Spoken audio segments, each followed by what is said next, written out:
Luke Cage, Season 2. The whole season. Starring Mike Colter, Simone Missick, Theo Rossi, Alfie Dillard, Mustafa Shakir, great villain, and Gabrielle Dennis. Gabrielle Dennis. Let's go with Dennis as Tildy, or Dr. Nightshade. Biggest thing, they got Power Man and Iron Fist together.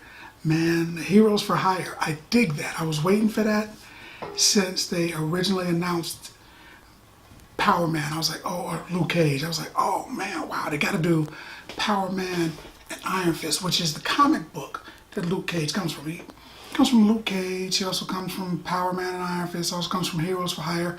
It's 3 different magazines, but it's all him. Originally Luke Cage, of course, but Power Man and Iron Fist is really his biggest collabo, his biggest book. They got together in this one, and that was, to me, as a comic book guy, that was the coolest. They had a great villain. I know I said it before, but they had a great villain in this. When they said it was going to be Bushmaster, I was like, maybe not. I know Comanche was coming back, so I'm thinking, well, maybe, Comanche and Shades and Comanche will get together, because in the comic book, they're primarily his main go-to villains. But they went with Bushmaster, and I think that was a good idea. Marvel has taken a cue from themselves. The way that they did Killmonger, they did Bushmaster. Supervillain, ultra-violent, crazy, deranged and crazy, but crazy because of a tragedy. Like, say, you got Batman. Batman had a crazy tragedy in his life. Both of his parents, what happened to him? He became a force for good. Killmonger, parents got killed, became super nuts, but it was nuts because of what happened. So you felt for him. Bushmaster, insane in the membrane. This dude's nuts, but you feel for him because they give you an idea of what turned him. He was a regular guy. He was a good kid. But eventually, through different tragedies and stuff, mostly put upon him by the Stokes family, Mariah's family, Cornell, Cottonmouth, and them. Their generation or two before them committed great atrocities against his family. So he's really looking for revenge more than anything else. Now, at this point in his life, he's been hardened, and he's a complete vengeful, psychotic nut. So his idea of vengeance is a little askew, but you know where it's coming from. He didn't just wake up evil. Things turned him this way, and I think that makes a great villain. Darth Vader, great villain.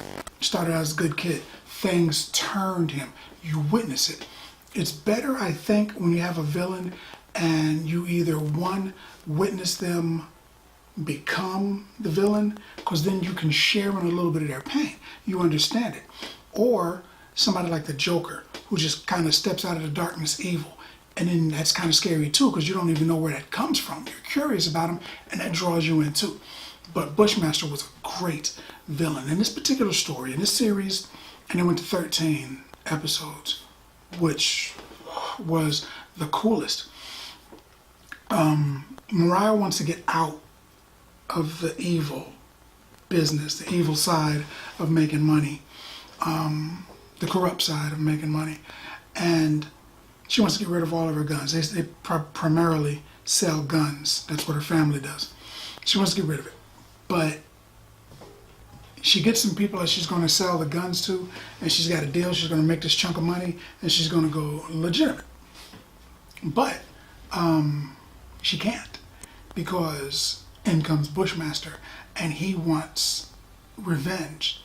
So, and he wants a lot of revenge. So he wants to set her up on a pedestal before he knocks her down. like I said, Comanche is back. In the comic books, it was Comanche and Shay, Shay's and Comanche, those two guys. So Comanche's back, and I expected them to be, together, but it gives you an idea that they were actually together. That was an interesting twist. Not good or bad, but it was very interesting. It added to the story. It brought another dimension to the story. I can't say enough about Bushmaster. Mega villain, super violent, and tough.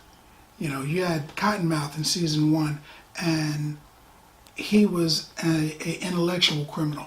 He couldn't walk up to Luke Cage and punch him in the face. He'd break his arm. But he started fires in Luke Cage's life, and eventually Mariah picked up. Then now in this season, you've got another villain who can physically walk up to Luke Cage and put him on his butt. He's super tough, and he's a part of the criminal world too. And for one reason or another, he wants Harlem. Harlem, for Marvel, at least for Netflix Marvel, is sort of like Gotham for Batman. Batman protects it. It's his one city. There's other cities, sure. If he gets involved, he'll help out, but really, he's protecting Gotham. Luke Cage is in Harlem. There's other cities, sure. He's a part of the Defenders, so he might go to, wherever. But primarily, he's defending Harlem. He's Harlem's Batman. They introduced Dr. or Madam Nightshade in this one. And I thought that was cool because not only is she a good villain, and not only does she have chemical stuff, because he fought a smart guy, and he fought a tough guy. And it looks like next season he may be facing a scientist that can, well, let me say this. In the comic books, she used different chemicals and substances for different effects, primarily to control men. And it was one time when she tried to turn men into women. That was crazy. But she's also noted for turning people into werewolves. And there's a scene in the show where people are growling and biting each other. And I was like, oh, they're gonna turn. But you have to watch it to see what actually happens. But she is a noted scientist who discovered how to turn regular humans into werewolves. So I'm wondering, are they going to do that next season? Because they kind of hinted at it this season. I'm curious. I'd like to see that. But this season, I want to say was probably better than last season. Last season was great. It broke the internet. This season, even better. And I'm speaking about the villains mostly because it was almost a show about the villains. They just happen to have Power Man in it. He's not the pivotal, primary, apex part of this show. He's the good guy, but he's not the guy. It's mostly about the villains this time around. They got a lot of screen time, and I think that was great. Misty's got her new arm. She's got her bionic arm, just like the comics, and it was nice. It was nice. Tony Stark didn't make it though. Rand made it. So maybe she'll get an upgrade soon. But it's an opportunity for them to pull in more of the movie superheroes who seem to be facing more bigger things. Street level, Netflix, big time movies. Maybe they're doing it like that. I'm not sure. But if they cross them over every once in a while, that would also be pretty cool. But Luke Cage, Power Man. I'm skipping a lot of stuff. There's too many things that happen to go in it. Maybe I'll make another video. But Luke Cage, season 2, I give it a good old solid 9 bags of popcorn. But that's what I thought. What do you think about it? What's your favorite Netflix superhero show? What's your favorite superhero movie? Let's talk about it in the comments. And as always, if you like the content, if you like the video, subscribe. they didn't like. Popcorn passport. Get your popcorn passport.